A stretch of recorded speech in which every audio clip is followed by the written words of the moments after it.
Well, ladies and gentlemen, welcome to the June edition of the Direct Selling Executives Forum.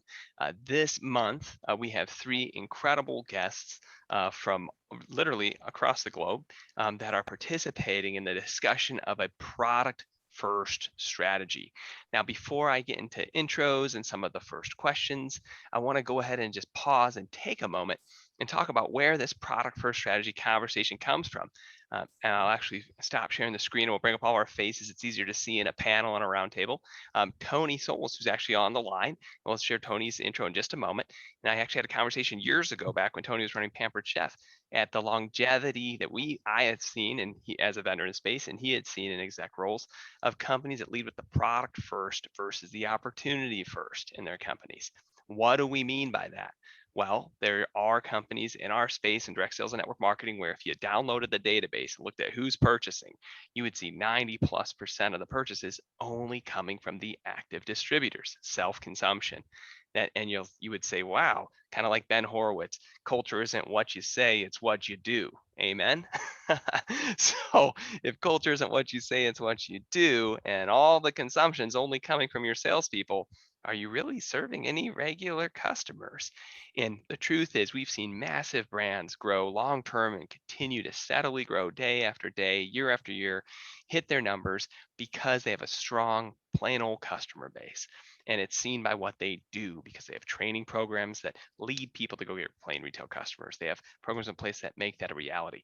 And some of the people that are here on the line today have been doing that for years, and they're here to share that with you. So if you're watching and you're running a company right now and you look at it and you say, wow, we're really just a self-consumption company. We are struggling with that. We don't really get a lot of plain customers. You're going to hear from some people who have done turnarounds in that world and converted those companies to being more product focused. And you're going to hear from people who've started leading that way from the beginning and are enjoying the benefits of that. So with that, let's go ahead and jump into intros today. First up on the call, we have Alex, CEO of Saki. Alejandro started off as a chemical engineer from UNAM with an executive education in business entrepreneurship and risk capital from the Autonomous Technical Institute of Mexico. He was distinguished with several academic awards, such as the Gabino Barreda Medal, and recognized nationally. He was also distinguished in 2009 by Revista Expansión as the Entrepreneur of the Year. He's also speaker of Expo Management 2011. He's been interviewed on different TV and radio programs nationwide with 16 years of experience in marketing, strategic planning, development, and launching businesses. And today, Alex serves as CEO of Saki. Alex, thank you so much for joining us here today. Thank you, Ben. Thank you for the invitation. It's exciting to be here. Thank you. It's going to be a fun discussion. And then next up, we have Al. Al's got a special place in my heart because my roommate in college was one of Al's distributors. So Al runs the famous Cutco company. I'll give you a little bit of bio on Al. Albert DiLeonardo started selling Cutco in the summer of 1977. Man, talk about an amazing time in American history. Holy cow. When he was a student at Temple University, was trained by Don Freda, the founder of Vecta. After graduating from Temple with an accounting degree, Al decided to stay with Vector as a career, opened a district office, and played a pivotal role in developing many of the managers who helped build Vector out. He set Vector sales records at each level and continued to earn promotions. And today, Al serves as CEO of Cutco Vector. So Al, thank you so much for joining us here on the call today. Great to be here. Man, I love your story, Al, of starting in the field and then being on the corporate side. My own story was starting in the field with my sister and then moving to the vendor side. I love the relevance that's going to bring to the conversation. Then lastly, team, we have Tony Solis. Today is Vice President of Sales and Marketing at Avir. But in the past, when I met Tony, he was actually running things over at Pampered Chef and then Genesis Pure, which today is Pure in the space. So I've seen Tony move through this exact conversation in a series of companies, which is good to hear. And after 20 plus years with learning from some of the best in direct sales, Tony has a unique opportunity to take everything he's learned to build something special in the wellness category, overseeing and facilitating everything from consumer and distributor experience, and excited to be a part of pivotal movement in our industry. And man, today truly is. So Tony, thank you so much for being here today. Oh, thank you. All right. Well, gang, let's go ahead and just jump right into our first question. We'll start with Tony, and then we'll go to Al, and then Alex. We'll go reverse of our intros, and just share. So, what does implementing a product first strategy mean to you? Tony, go ahead and kick us off. We'll share our Yeah, thoughts, and then we'll discuss. yeah, sure. Love this topic. So it may be my diverse background. So I started at the world's largest network marketing company, and I actually started in manufacturing and distribution. So I saw the back end. So the consumer experience was something I knew fully well. And again, I had a chance to focus in on and really think about. So I'm coming from that perspective as well as on the sales and marketing side. But for me, it's a prioritization on the consumer experience, and everyone else in the retail industry is doing that now. They're really focusing in. Customers want high quality products, but in addition to that, they do want a great experience. And we really need to look internally at what is the experience today. They want convenience. How convenient is it? And they also want it. It's a demand for the in the moment, right? So they're looking for it to get to them in a reasonable amount of time, and they're looking for a good consumer experience. What I like to think about is what does that look like? So if you're in this business and you've been in it for a while, when was the last time you had an order shipped to your home? When you received the order, what did it look like? How many products? Was it all just thrown in there, or did it look like it was organized? What was at the top of the box? Was there content and collateral? And what was that content and collateral? Did you have any promotions in there? But what are you doing to improve the experience? Do you consider your company something that is more in line with the Apple experience where people don't throw away the box? Or are you more the Amazon experience? And I just received a shipment yesterday. I bought some batteries, and unfortunately the batteries came in a gigantic box. So here are these little 2 batteries in a box that you could have put in a full-size comforter. So in the end, made no sense at all. I literally did the same thing this week. We had the same experience. Yeah. That's hilarious. Yeah. So somebody not thinking about it at all. And I would say that for any company, we should all be thinking about it. So, when was the last time you had conversations with your pick pack and your distribution center, and you looked at the prioritization of what's on top, what goes in the middle, what's on the bottom, and what is that experience when they open the flaps? One of the things, there was a reference to Pampered Chef. One of the things I did there, we put their vision and mission on the flaps. So if you're a consumer and you purchased a product from that company, you open the flaps, you were going to find out what was the vision, what was the mission of that company, because in the end, it's important, right? The company story is important. And how do we carry that across the consumers?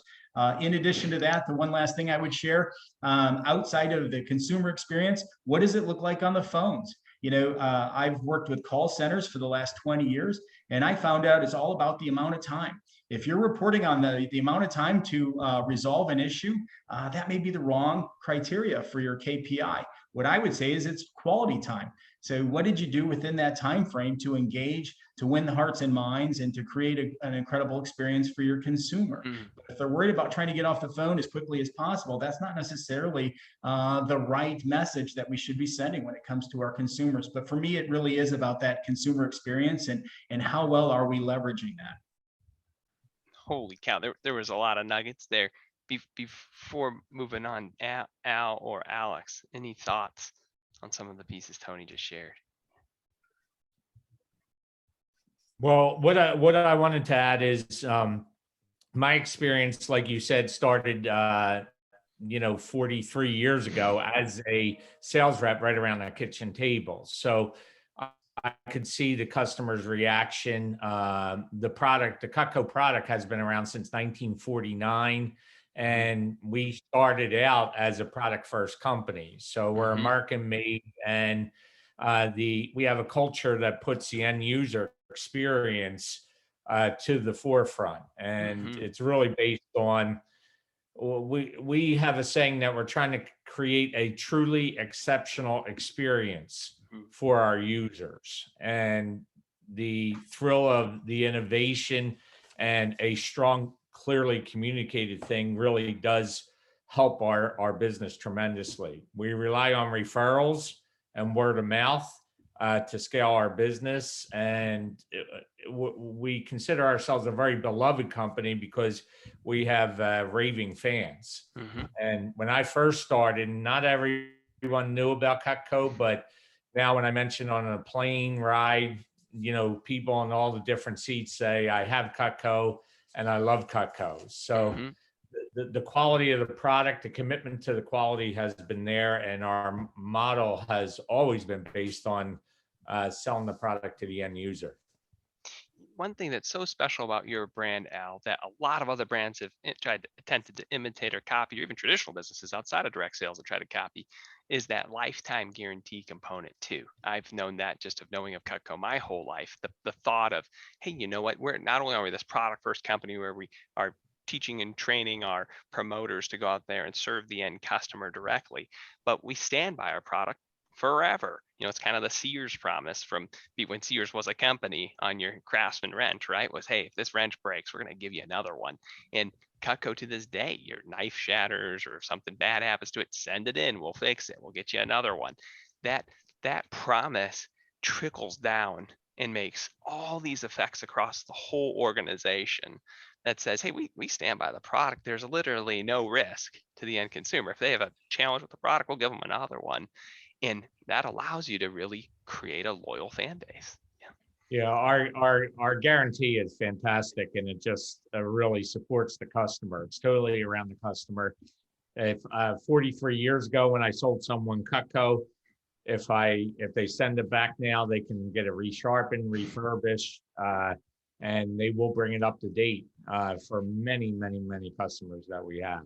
So we have about 16 million customers that love the product. That is amazing. And can you speak to a bit of just the onboarding training? Because you start that relationship. One thing about your product first strategy that you're known for versus just other companies in the world is that you immediately start off with a game plan with every single person that comes into the company of going and doing real demos with their customers.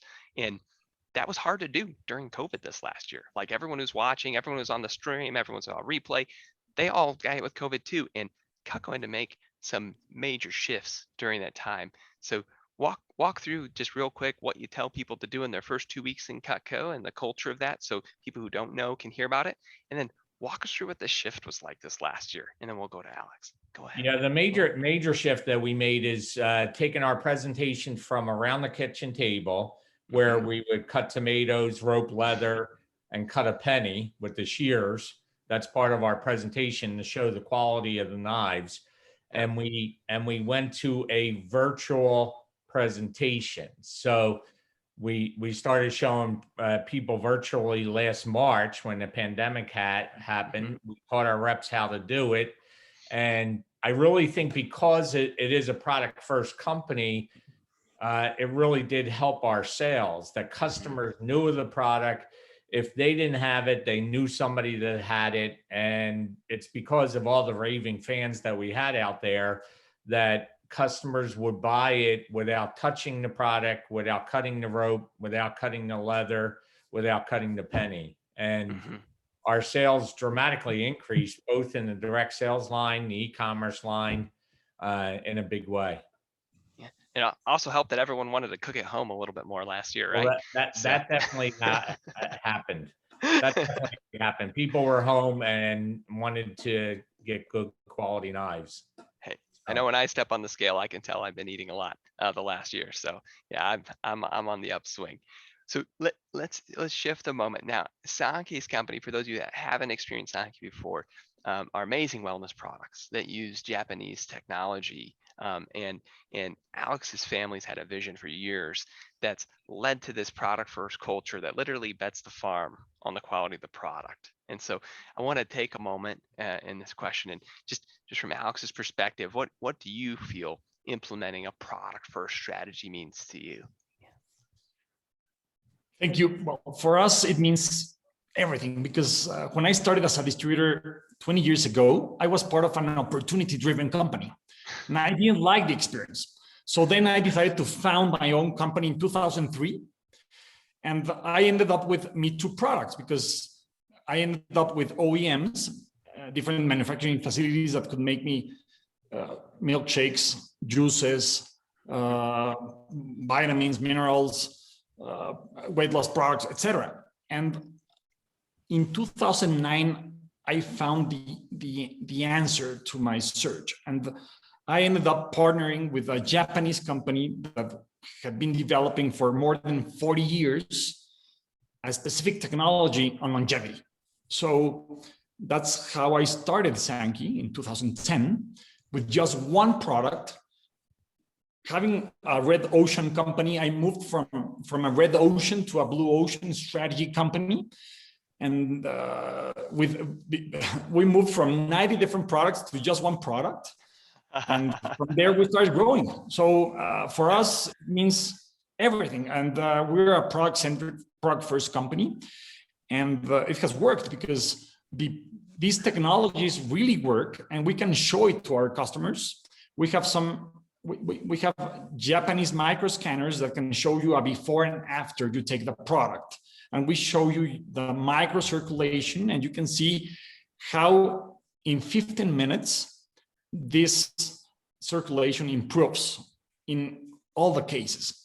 So, because it's so important for us, we have heavily invested on the products, on the technology.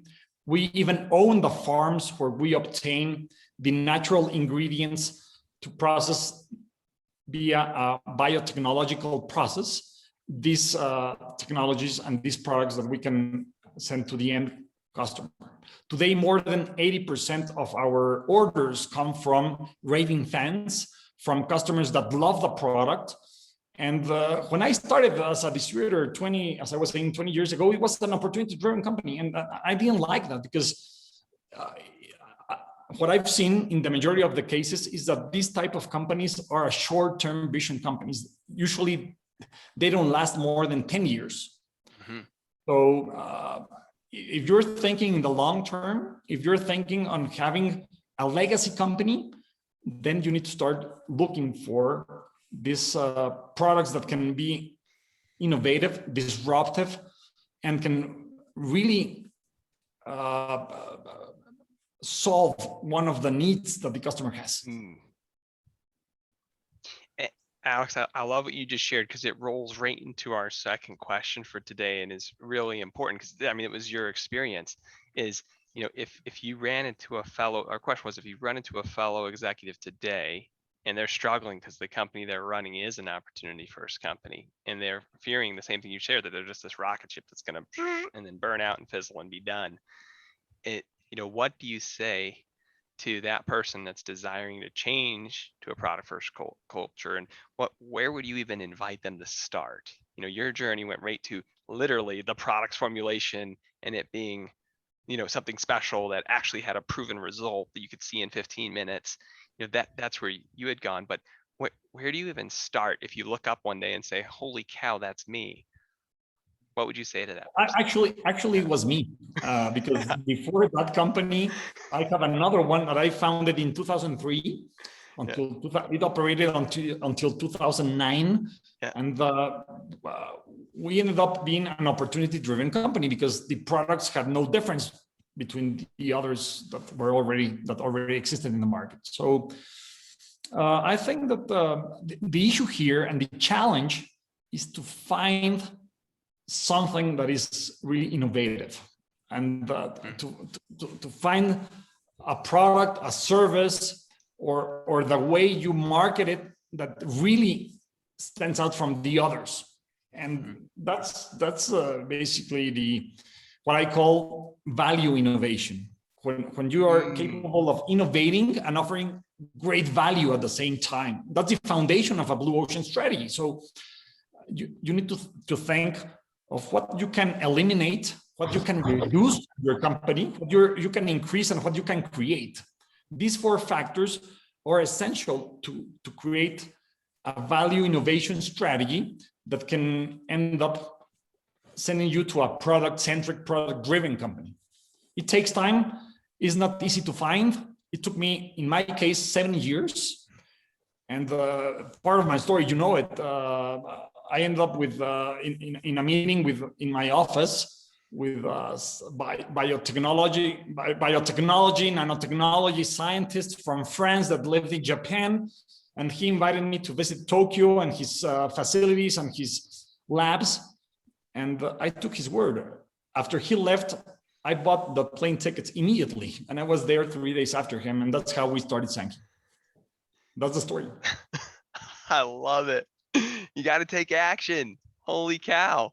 If you're feeling that sign, I mean, you hear it, and Alex says, know what you want long term. So what did he have there, right? Long-term vision. Holy cow, right? Long-term vision. I love this word value innovation, because the truth is, like, you think of what Al over at Cutco, right? Nothing's not, it would be rude to say, but nothing special about knives in the sense that there's lots of different knives. What's the value innovation? Oh, sharpness. The knife, if it breaks, we'll replace it for free for your life. Wow, wait a minute. That's a value innovation of Cutco versus Henkel. You know, you say, well, do you want the Henkel or the Cutco? Well, Henkel doesn't fix their knife for you when it breaks. You know, so it's a value innovation right there with the proving the result. You know, I've seen this. I mean, I've had clients in the wellness space that just add a little niacin into their wellness product so it makes someone's face flush and they feel like it's working, and weird tricks that people do in our space. And that's not what you're doing here. Like here's Alex saying, no, we do the scanner and we show them, hey, look, it's making a difference in your life. That is really strong stuff. Al, let's go to your side. We'll swing back around. What would you say to someone on the outside that's struggled kind of in the boat Alex was in 2003?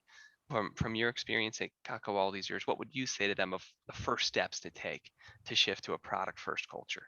Yeah, that's a tough question for me, because I always been with this type of product, and we've always been a product first company. So it's all I have ever known. But my advice, as I think of the question, would be to create a long-term quality product, and that has a lasting impact with people. Because if it has a lasting impact with people, it's not one and done. It's several sales. Like we constantly have repeat customers who keep buying the product for themselves and for gifts. The other thing is that, you know, they purchase the product many times at some of our fairs and shows, our booths, things like that. So our model is that the compensation for the rep is geared towards and not recruiting. So if dollars to spend, where are the dollars go to the sales opportunity, or is it going to go to increasing? It says that my internet's unstable. It goes to increasing their percentage based on sales. So we have a percentage, and as they sell, they make more and more, and that's where we put our dollars on selling the product. That's a strong tip. Is if many of you look, I know there's a challenge that was actually came up in the lawsuit here in America that came over Neora just a little bit ago that many of you probably read. And the challenge that's in a lot of comp plans, Al's actually hitting on all across America, is that we have this retail commission. That's the difference between retail and wholesale, and then wholesale and all the compensation based on wholesale. And normally the only money that goes to the direct person that made the direct sale in a lot of comp plans is that retail commission. But if they're selling to people where an auto ship incentive takes it down to wholesale price, or your other incentives take that away, watch out. You should hear Al's words, team, because if the person making the sale isn't making any money, holy cow, you have an issue. And number two, hear what he said about scaling that number. If you truly want people to go get more plain old customers that are not reps with internal consumption, but plain old customers to purchase your product and enjoy it, are your incentives structured in a way where, hey, you get this much percent if it's this many different retail customers this month? And guess what? You get even more if it's even more retail customers this month. Because now what are you doing? You're putting that carrot out ahead of saying, hey, you know what? We want you to get 10 retail customers every single month in your business that aren't ambassadors, distributors, representatives with self-consumption. You know, I love this question, hearing where everyone's come from. And now, thank you for that. It's like, hey, I didn't have to move to product first strategy. I was born that way, right? Hey, good, right? It's cool. And then Alex sharing that, hey, I had to. It was tough.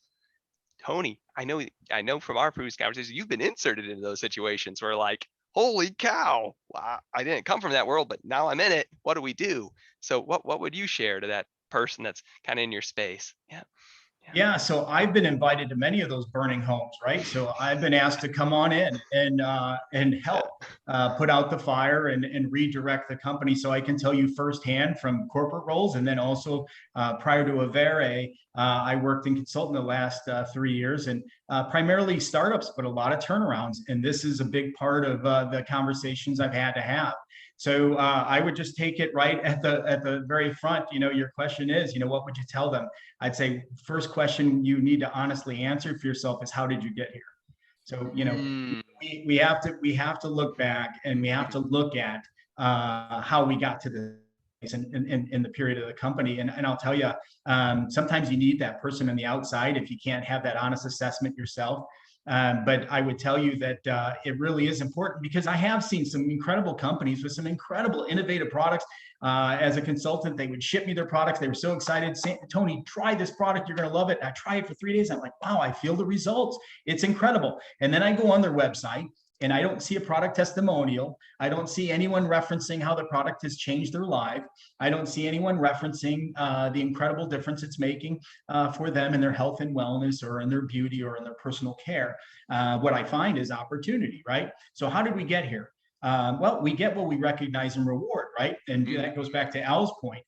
So if you're recognizing and rewarding, coverage and productivity, and the IBO aspects of the business plan or the comp plan, then that's what you're going to have. But you do have to do an assessment. You have to go back and you have to do root cause analysis before you start coming up with courses of action. And I'm here to tell you, I get asked a lot. I get invited in, they fly me in, I go into the room at corporate headquarters, and they say, Tony, how do I fix this? And I'll say, well, first and foremost, what's the problem? And a lot of times, it is corporate, because corporate provided a product, and they provided a compensation, but they didn't provide education and training. They didn't provide leadership development. They didn't provide a strong story behind the products. And they didn't provide recognition and rewards. They assumed all of these factors would be picked up by their leadership. And so by limiting themselves and only focusing in on providing the product and providing the commission, again, you're allowing your field, in many cases, or maybe not, to drive these aspects. And it can drive your business to the point where you are an opportunity-centric company. And I've seen it firsthand. But you got to be an honest broker. You got to really look at that. But yeah, before you can solve the problem, you have to understand what the problem is. When I go into companies and I take a deep dive into their KPIs, what I find on the daily, weekly, and monthly KPIs, a lot of times they're looking at all of their IBO information. In other words, they're looking at recruitment, they're looking at title advancements, they're looking at their fast start promotions, they're looking at their incentive trips. But then when you ask them to start, talking about the other aspects of the business, well, what's your consumer experience? What's your retail numbers? What's your preferred customer ratios? How's your conversion from a retail to a preferred customer? What are you guys doing for promotions right now? When a customer purchases a product, what emails are you sending out? What's going in the box?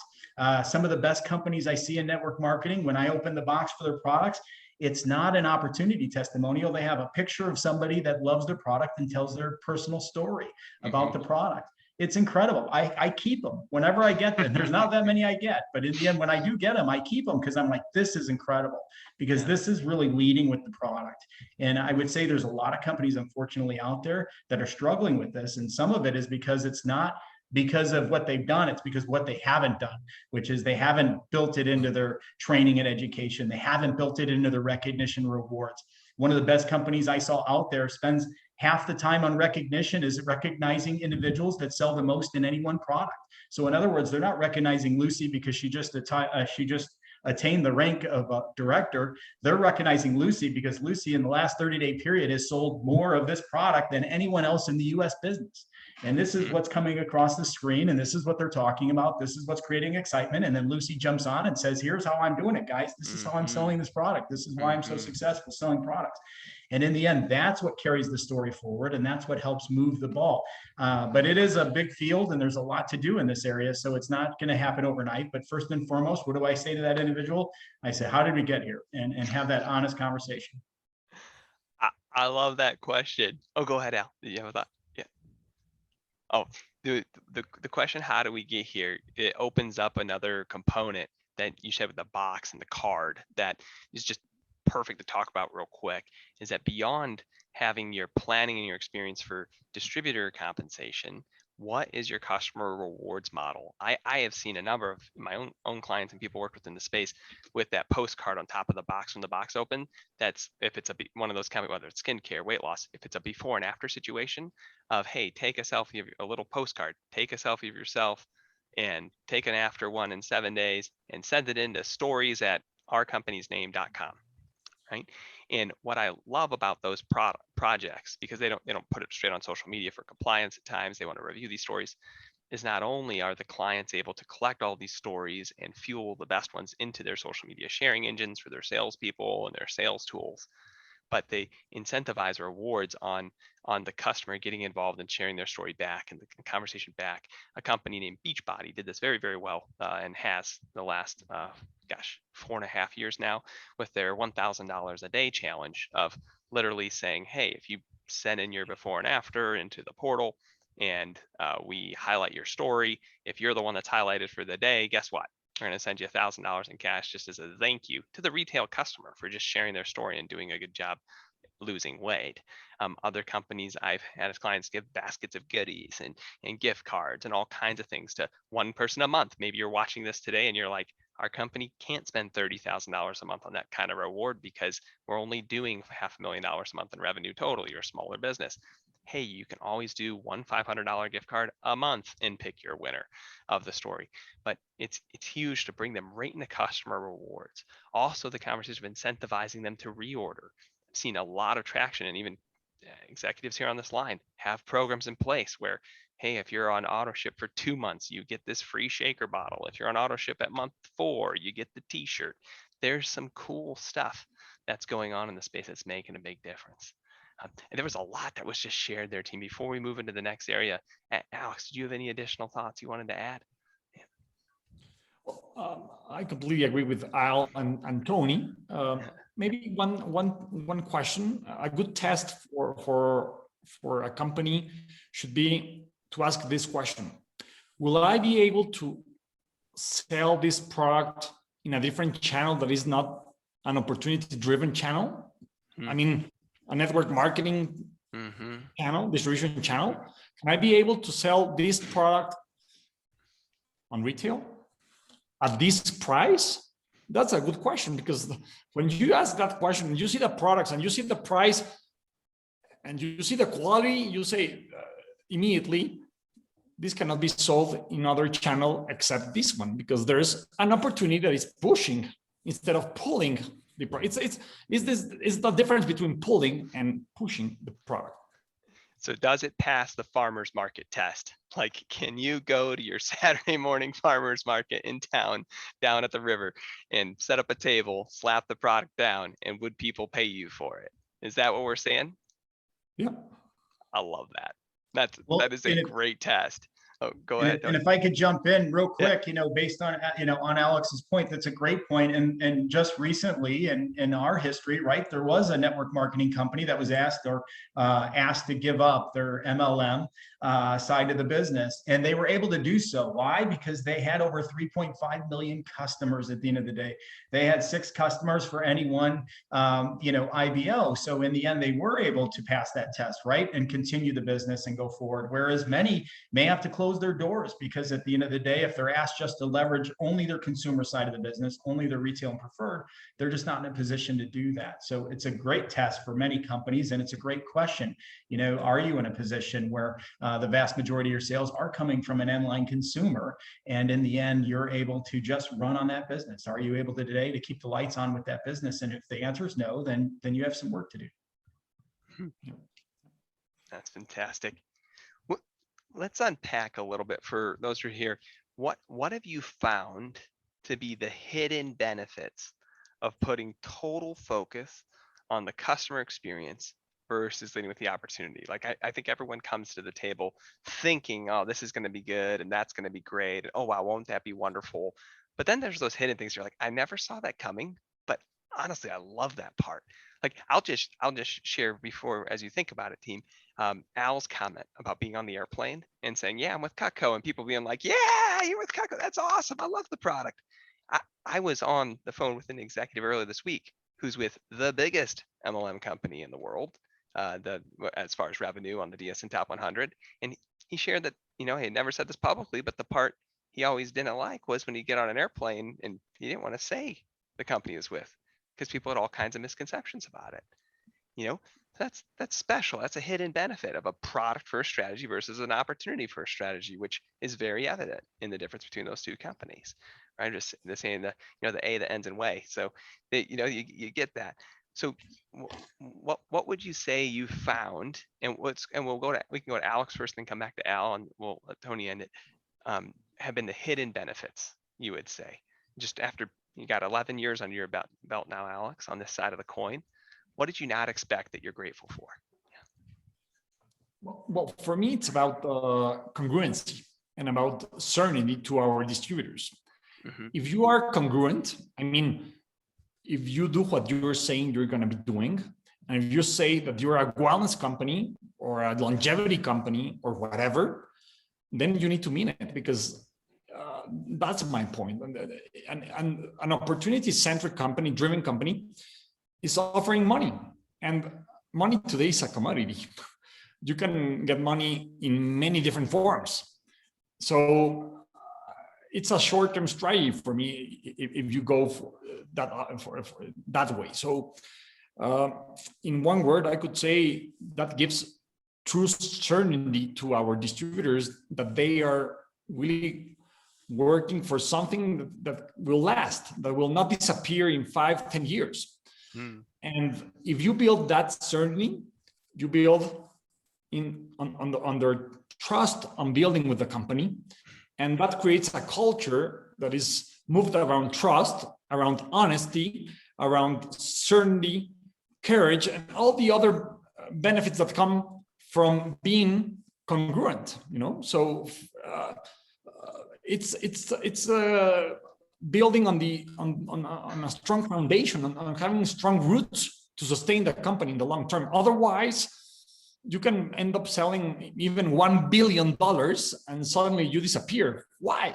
It doesn't make any sense to me, So, and that has happened a lot in this industry. Great point. If you're looking for a technical book to unpack what Alex just shared, Stephen Covey's son wrote a book called The Speed of Trust, and it unpacks exactly what Alex just shared, everybody. If you want to take that idea deeper of, okay, it builds confidence, and then confidence builds longevity builds trust, it across your whole organization and teams. There's a really great textbook of that. If you check out Stephen Covey's Speed of Trust, just as a highlight note, that is a huge hidden benefit, because you can't buy trust. You can't. You have to earn it. That's the hardest thing about trust. That's a really good word, Alex. How about you, Al? You've been in it since the 70s. Can you see, after just from what you've heard around the industry, what the hidden benefits are that you've gotten to enjoy from having the culture you've had? Yes, I think some of the hidden benefits, in our company, we have two names. We have Cutco and Vector, and really it signifies the difference between the two. And when I go to DSA, direct selling events, I say I'm with Cutco Vector, Vector Cutco. Yeah. I kind of interchange them, but Cutco is the product, and that is product first, and then Vector is the sales opportunities. So what I think it's interesting Alex mentioned the word trust, because I thought about trust and loyalty. Loyalty that the customer has with the brand, and it becomes a brand worth talking about. It's about quality, and if you have a product that's good stuff, 42 years later, it's still good stuff, and that really helps. Tremendous confidence with the sales rep. Tremendous confidence. Not, hey, I bought that product, when they run into a customer that already owns it and it didn't work. When the products are high quality and working, that really helps with the actual opportunity. So one thing feeds off the other. I thought of the brand that has a compelling mission and differentiates our company from other cutlery companies in the industry. And it really does help with product claims when you have a high quality product that lasts. And there's quite a few direct selling companies that have great products. And you're like, wow, that's a really great product. And it helps with the product claims, that the product lasts, that the product is what everybody says it is. And that helps with the trust and loyalty. So to me, it all ties in. And then there's the what I believe is the bad vibes that the direct selling industry gets. And when it's based on opportunity, people say it's a pyramid scheme and you got to recruit all your friends to bring the money in, and that becomes less and less eliminated when you have a product first opportunity. Yeah. When you're actually incentivized to earn more from serving a plain customer than just recruiting somebody else, speaks a lot. And one note Tony said earlier that you've done very well in your culture is that you train for it. You train for it. You set the expectation that you're going to go out there and gather, and that seems normal to you because you've been doing it for 40 plus years. But there's a lot of companies that are listening in. Even you're probably on the stream, gang, and you don't really even train how to get a retail customer in your world. You don't. It's not in your training videos. I've watched them, and man, hear that. When you hear, if you want the trust, you want longevity. I mean, these are all great things. Man, go check that. That's just a note that popped up as Al's talking. Go ahead, Tony. What would you say have you found? You've been on both sides. What are the hidden benefits that you just don't see right away of this kind of culture? Yeah, no, going back to trust, I firmly believe that, as Alex and Al said, that, at the end of the day, you must have trust, and you do this by, being humble. As a company, we should always have humility. You build trust.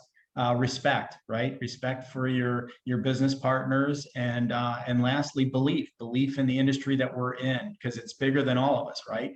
This industry has been here longer than all of us alive. As I said, I started my first role outside of the U.S. Army was with the world's largest at that time, and I learned so much of the history because they had been in business over 100 years. And in the end, we talked about that history. So there was some research done years ago, and I've really held on to these numbers for the last 5 to 7 years when I go into companies and I talk with them and I look at their content, their collateral, their events. But these numbers were this: 54% product enthusiast, 24% affiliator, and then 22% business builder. And what that means is they're saying that in any one company, you're going to find approximately 54% of the people that come to your business are coming because of your product. So they're connecting with you due to your product. Those are product enthusiasts. 24%, the second largest number, is affiliators. They're actually coming for the recognition. They're coming because they connected. And I heard Al talk about it. Your story is as important as your product story. They're connecting with your vision, your mission, your principles, your philanthropic, what you're investing in, recognition, rewards, getting something outside of what they do day to day in their corporate roles or in their day-to-day jobs. And then lastly, the smallest group is 22%, and that's your business builders. But yet, when I go into companies, so oftentimes, what's the first thing they want to talk about? They want to talk about their business builders. I just had a company yesterday say, talk to me about recruiting. They always want to talk about recruiting. They always want to talk about title advancement. They always want to talk about an aging demographic within their leadership ranks, or they're just not pulling their weight, and all these issues. And yet they're not talking about, again, the largest group, the product enthusiasts. They're not looking into the affiliators, and they're not putting the time and energy into these areas. And when I look at events, I like to say, well, was 54% of that 3-day conference spent on product innovation, on the newest products coming to the business, on customer promotions and things to get them all excited about? Are you getting them jumping out there? Were you giving them samples of products that are coming out in 90 days? Are you pulling the curtain back and telling them about innovation that's going to be ahead of everyone else out there? Not likely. Right? Unfortunately, that smallest percentage, that 22%, that business builder, can overwhelm a company. And that's where that balancing act comes into. But I look at that 54, 24, and 22 every time I go into a company, and I say, so how well are we doing this? Are we following these guidelines in our content and our collateral, how we spend our time on a daily basis? But that's a real focus, because at the end of the day, if you want to make it past year 10, and I love that you referenced that, Alex, because you know what? When do I get the call? 5 to 7 years. At 5 to 7 years, I get the call from companies that are like, hey, something's not working, something's not right. You know, we're plateauing, or we're worse yet, we're going into the red. And it's because they led with the opportunity. And at that 5 to 7 year mark, for whatever reason, that's a magical moment in time where, you know, the bills come due. You know, and in the end, at that point, you know, if you don't have a very strong customer, you know, acquisition program, and you're not driving an inline consumer experience, and you're not focused in on, you know, bringing that to the table, unfortunately, you're going to find yourself in a difficult position. So retention is big. You know, retention of your consumers, retention of your preferred customers, and how you're able to manage that. But now I see that as the number one thing. There's a famous quote. Oh, go ahead. Yep. There's a famous quote that says, those that don't learn from history are doomed to repeat it. And I love that quote because there's some prime examples literally in the last 10 years. One, if you want to look it up, if you're watching today and you didn't follow Monave at all, Monave's story from the sell of Synergy World wide, or to Nature Sunshine, and the split off of Agile, Monave, massive growth, debt from the funds, opportunity first driven company, singular product. It wasn't product first, was completely opportunity driven, opportunity first, hit massive numbers, 3 million active distributors, broke huge records, shattered our world in 2008 and 9. And then in 2010, had infrastructure for 3 million distributors, and publicly had what? 400,000 active distributors, less than, they're almost down to 10% of what they built infrastructure for. And if you follow the company Janess that bought Monave, you know, was literally able to buy them for a steal of snatching their bad debt because they couldn't execute on the process. So that's a short snippet of, you could Google it and read quite a few articles about that. But if you want to see some history that you don't want to repeat, go look at a group that hit 3 million active distributors and lost it in less than 5 years. Okay, that's just a good one to say. And there's lots of different reasons we could unpack for hours, kind of going through a story of that. But let's wrap the call with our final question. This is a short one, but it's one of my favorites. So if you could go back 5 years and tell yourself just one thing, Alex, what would you say? That's a good one. I think we should have invested earlier on the digitalization of the customer experience. I think that's very important. I mean, it's even today, not many companies are into it, but I know it's really relevant for the next 10, 15, 20 years. So I've heard about it, but now we're really into it, because we know that's not the future, it's the present. And I think that 5 years ago, I started listening to some of these apps and tools that already exist, that have, of course, been improved. But maybe we should have invested those days, because that should have been a real first mover advantage. It would have been a breakthrough, a disruption in the way we sell the products in this industry, because we need to move that way. So for me, I think that the message here is that we should always be flexible, and the customers give us the roadmap. The real customers are the ones that give us the roadmap of where to go with the company, and which decisions and which investments we need to do at the right moments, because the customers are moving faster and faster and faster every day. So we need to be really aware of what's happening out there, how the customers are shifting from one thing to the other, and how they want to do things today, how fast and simple they want things to be done and executed.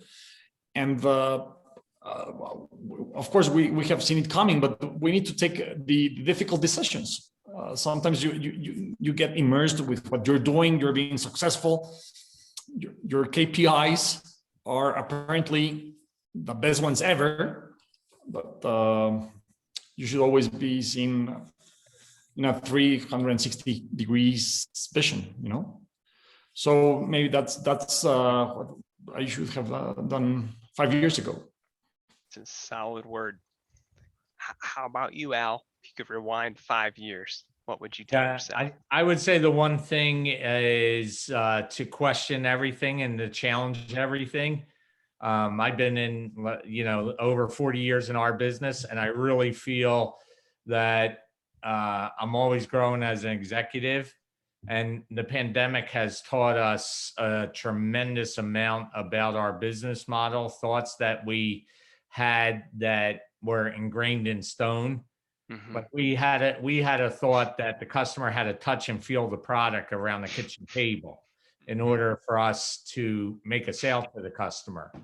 And I taught that from the days of running seminars on the product to up and coming times. So I've been telling my executives to question everything, to challenge everything. The pandemic has been a good venue for that. It hasn't been good. I don't want to act like the pandemic's been good, but it has allowed us to question everything. So that's what I've been telling the executives. Let's question everything. Let's come out of it different than we went in. You're not alone in that thought, Al. I was on the phone with Jill, who founded Tastefully Simple. Sure. And Jill was, and I built a social media sharing engine with her, and she had the same belief as you for years of people got to taste the jams and jellies and beer bread if they're going to buy it. Like, they got to taste it first, because that was all when you start a company. And when you realize, wow, someone could see a picture of a recipe card on social media and they'll click and order the spice packet 1 second. Like, that's a lot easier than showing up at their house and doing a cooking demo. Holy cow, I didn't know it could be that simple. Or some of our clients today are selling in the clothing niche or the jewelry niche, where they're just sharing simple looks on social media, or selling makeup where they're sharing pictures of smoky eyes on their Instagram, and people are just clicking and buying the mascara right there. It's like, wow, this can actually be simpler and fun if we frame it properly in our world. So let's rewind for Tony. So besides saying buy Bitcoin, Tony, what would you do if you could go back 5 years ago? That's what I told Al that over the phone. Al said, "What's this question?" I said, well, you could say buy Bitcoin, but here, besides buy Bitcoin, you can go back 5 years and tell yourself one thing. Go ahead. And I have the Bitcoin story, because a colleague of mine at the Pampered Chef in 2012 walked up to me and said, "We need to do this." And it was, I think, at $8.50. And I said, "No," I said, "I don't know what this is. And it doesn't make sense to me." So trust me, I have a hard time sleeping at night. But that being said, I really do like Alex and Al's.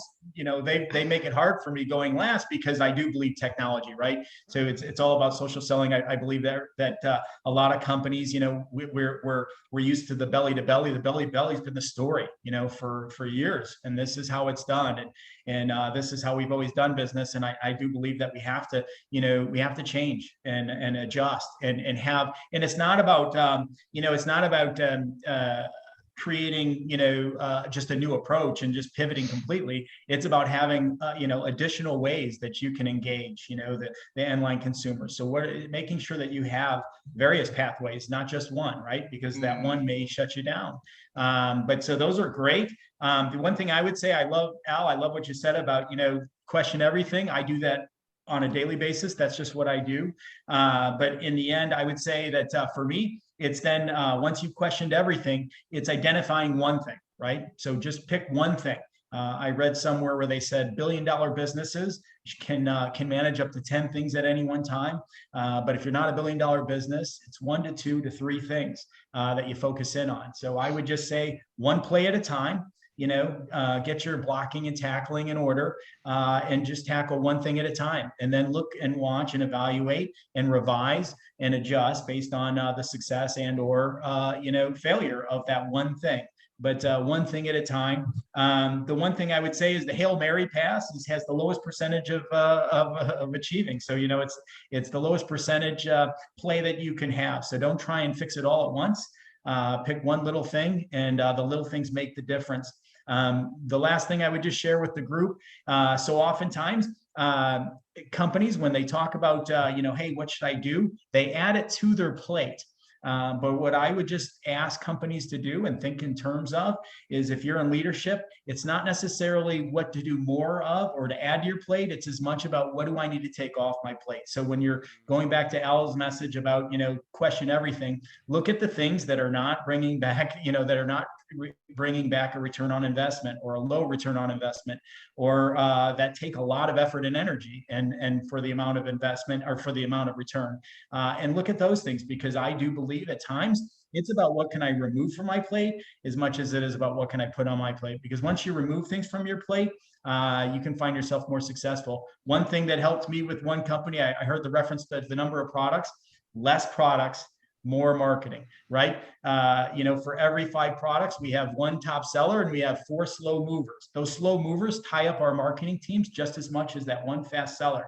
So in the end, less products, more marketing, and focus in on that, and you'll see amazing results. But that's my thoughts. One key from everything the 3 of you just shared on that last question, another book plug. If those of you, I read a lot of books, and I think for any of you watching, if you want to follow up and take action, you got to feed your mind every day. Gary Keller, founder of Keller Williams Real Estate's book, The One Thing, will actually give you a daily framework and questions to ask yourself that would have helped with each of those 3 scenarios, team. So if you're watching on the stream right now or watching on replay, another great action step from today's DSEF Open Forum, go grab the audiobook, One Thing, Gary Keller. Really solid frameworks to help unpack that. Team, we went way over the time I promised each of you, so thank you. I'm grateful. The forum was made as a tool to bless all the executives in our space, and other organizations, we won't name them in our direct sales space, but have seemed to be more political than actually having raw conversations about what affects our businesses these days.